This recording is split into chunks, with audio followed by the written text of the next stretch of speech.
बहुत समय पहले हिमगिरी नाम का एक छोटा सा गांव हुआ करता था। पहाड़ों की गोद में बसा यह गांव सुंदर तो था, लेकिन पिछले कुछ वर्षों से यहाँ के लोग सूखे और बीमारी से जूझ रहे थे। गांव के लोग मानते थे कि उनकी तकलीफों की जड़ किसी अदृश्य श्राप में छुपी हुई है। गांव में एक 17 साल की लड़की रहती थी, कीर्ति। वह बहुत बुद्धिमान थी और अपनी दादी से मिली प्राचीन कहानियों में भी गहरी रुचि रखती थी। एक दिन जब वह पुरानी मंदिर की साफ सफाई कर रही थी, उसे एक खंभे के पीछे छिपा नील कमल का प्रतीक मिला। एक रहस्यमयी चिन्ह जिसके बारे में उसकी दादी ने कहा था, जहाँ लिखे नील कमल वहाँ छिपा है उद्धार का जल। वाओ! कीर्ति ने सोचा, क्या यह वही चिन्ह है जिसकी बात दादी करती थी?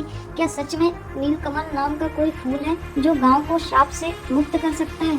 उसने यह बात अपने दोस्तों को बताई। दोनों ने तय किया कि वे नीलकमल की तलाश में निकलेंगे, चाहे रास्ता कितना भी खतरनाक क्यों ना हो। हम अपने गांव को श्राप मुक्त करेंगे। Let's go. तो दोस्तों ने गांव से ऊपर जंगल की ओर यात्रा शुरू की।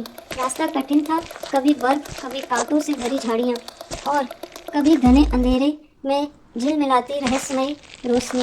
एक रात जब वे एक झील के किनारे विश्राम कर रहे थे, एक वृद्ध महिला वहां प्रकट हुई।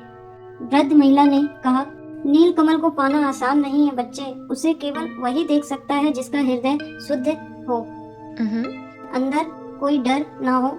क्या तुम तैयार हो सत्य, करुणा और बलिदान की परीक्षा के लिए?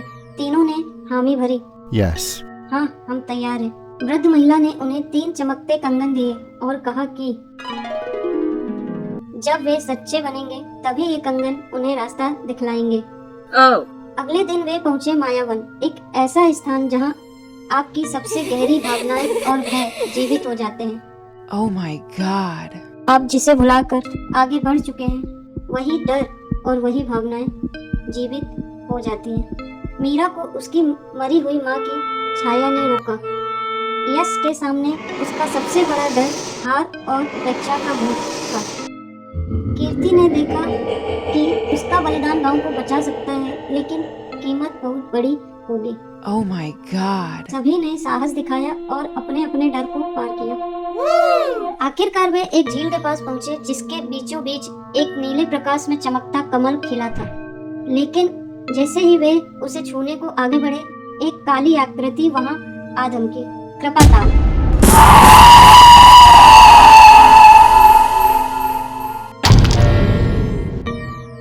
कृपाताल श्राप की रक्षक आत्मा। कृपाताल ने कहा, इस कमल को छूने का अधिकार तुम्हारे पास नहीं, तुम्हारा गांव इसी श्राप के योग्य है।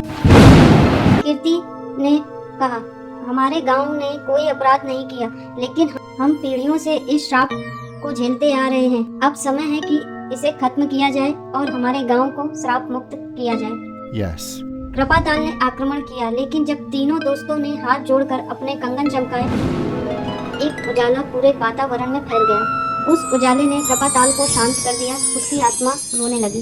कृपाताल धीरे से, मैं स्वयं कभी पीड़ित थी, पर अपने दर्द को श्राप बना बैठी।